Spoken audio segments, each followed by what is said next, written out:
So recently I bought all new gear, and with that a brand new camera, a Nikon Z6 III. And I actually bought two of them. Let's talk about it.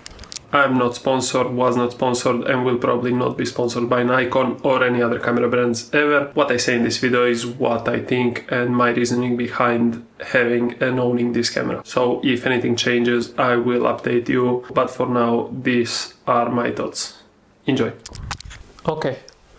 So let's talk about the Nikon Z6 III. I moved to Nikon from my Fujifilm X-H2S, which is a great hybrid camera, but I kind of wanted more. If you follow the channel, you know my issues with Fujifilm, and judging by the cameras they came out with recently, I'm really happy that I left Fuji. Now, my reasoning for getting the Nikon, I really wanted a camera that could take the Tamron 35 to 150 lens, because in my opinion it's the perfect lens for shooting weddings and events, and it's a lens that I really wanted since I knew it existed, so that gave me two options, Sony and Nikon. I wouldn't have gone with Canon anyways, because I like buying third-party lenses and saving some money, so Canon is off completely. I didn't want a Sony because to get 60 FPS 4K no crop you need to spend a shit ton of money on Sony, and I just didn't want to spend that much, and also I kind of don't like Sony that much, so Nikon was the only option left. My requirements for a camera is, as I said, 4K 60 no crop, a good fast sensor, and good both photo and video performance. And the Nikon Z6 III matches all of those. So it was definitely a no-brainer. Once it came out, I knew I wanted to get this camera. I also thought about getting the Z8, but with the price increase between the Z6 III and Z8, it meant that I couldn't get two of them, and I really wanted two of the exact same body, because that gives me more options when shooting video. It gives me a second angle, also gives me options to, instead of losing time switching lenses, I can just switch to the second body with the different lens. Also, if one camera fails, I have the exact same one with all the exact same settings and same quality, so there's no compromises at any of those stages. Now, when the Z6 III came out, there were some issues that were pointed out on YouTube and on various news sources. One was the dynamic range issue, which was just stupid, because they compared the Nikon Z6 III with the Z6 II and found out that it has a bit of a difference in dynamic range in photo at low or base ISO, which doesn't really matter at all, especially with my work. I rarely sit at base ISO because I shoot events, I shoot stuff that moves quickly, I need fast shutter speeds, I don't do landscapes and stuff like that where I would use base ISO. So I really didn't care about that. And the other point is, as soon as you go off of base ISO or get to like ISO 800, there's no actual difference in dynamic range and no issues with the Z6 III image. So yeah, I really don't care about the dynamic range issue.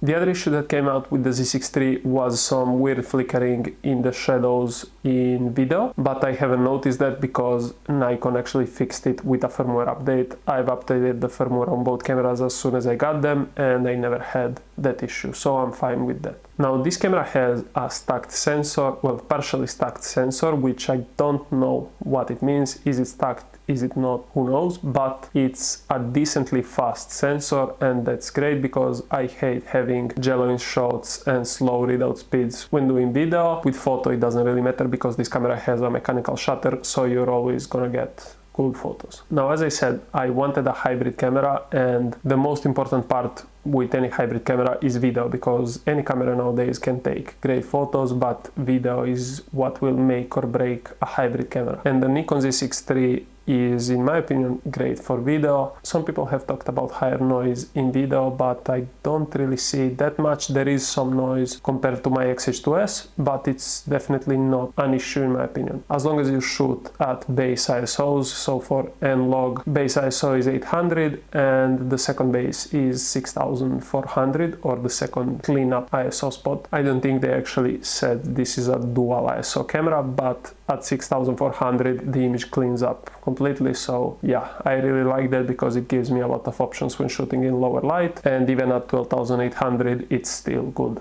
at least for me and my use case. The video codecs and formats in this camera are also really nice. You can shoot in RAW, which I never do. I don't have the time or the will to mess with RAW workflow at the moment, and I don't really care about it, but it's nice that it's there if I maybe decide to grow into it and need it for some projects in the future. But for now, I really don't care. It can shoot ProRes, which is great, and I'm really happy to have that. Again, I don't use it that much because it creates some huge file sizes, and usually I shoot longer events. I don't want to run out of memory or have to switch cards a lot. So I usually shoot in H.265 10-bit N-Log, and the only small downfall with that is that if you shoot N-Log H.265, it's 420 color instead of 422, and that's a slight difference. 422 is a little bit better, but it's not that noticeable, especially for my work, which usually lives either on YouTube or on social media. So it's definitely not an issue when everything gets compressed down and you lose a lot of quality anyways, so I really don't care. Also, my X-T3 used to shoot 420, my X-H2S shot 422, and I often used both cameras on the same shoots, and there's definitely not much difference in the shots, so that's completely okay for me. When it comes to photography, it's great. It's a 26 megapixel sensor. Nikon files always feel great to work with. I really like how they look, what comes out. I edit my photos anyways, I shoot RAW, so it doesn't change much whether it's a Nikon, a Sony, or a Canon, or whatever else. It's basically the same thing. I can see how much better it is just because of the full frame sensor compared to my X-H2S's crop sensor, so that's a nice step up. Other than that, takes great photos and it's great. Also in photo as well, high ISO performance is great. I haven't had any issues. I shot up to 25,600 and yeah, there was some noise, but still really usable shots, and you can denoise them if you want. Now moving on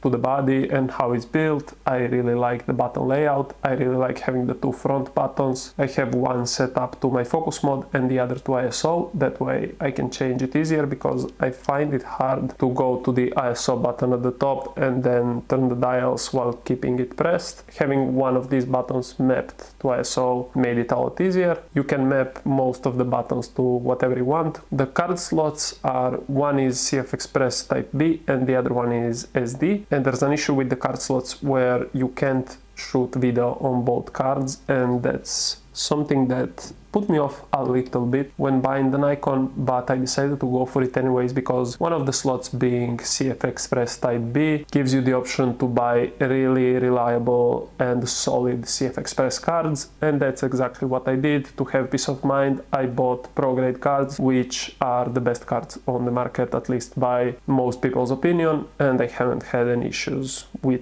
any cards crashing or anything like that, so hopefully that stays the same. Moving on to the autofocus system, Nikon always gets shit because people say the autofocus is bad, but in my use case and in my opinion, it has been great. Recently I had other people shoot with my cameras because my shoulder has been operated on and I can't really pick up the camera with this hand. I had a friend who usually shoots Canon, and people always rave about Canon's autofocus system, and he was extremely surprised about the autofocus on the Z6 III and said that he finds it to work better than on his Canon R6 Mark II and R5. But also he does use the adapter for EF lenses on his cameras, so maybe that's something to look into. Anyways, autofocus is great for my workflow in both photo and video. Battery life with this camera is also really good. I have 6 batteries in total, 4 Nikon batteries and 2 backup third-party batteries. I never had to use all 6 batteries during the same shoot, and I don't think I will ever have to. I always default to using the Nikon batteries first and the third-party batteries if all the Nikon batteries fail.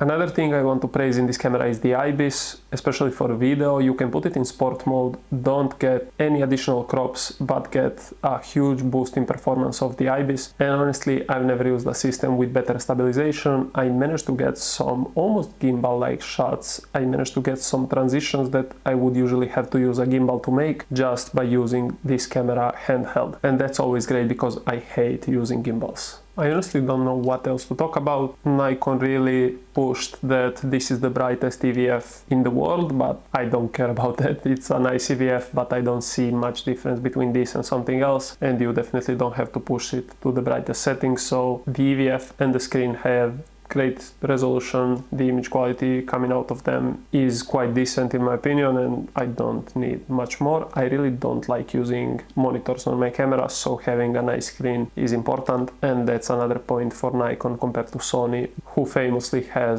bad screens and DVFs. So I would say for the price point of this camera right now, it's probably the best hybrid camera you can get. I know Lumix has come out with a camera that uses the exact same sensor and seems to use it a bit better, but there's quite a bit price bump between this and the new Lumix. I think it's the... I don't know, I'm gonna put it here. So that's gonna be it for this video. If you have any questions about the Z6 III or about anything else regarding my gear, my workflow, or anything else, just drop it in the comment. To end the video, here's a clip of me breaking my shoulder. Enjoy.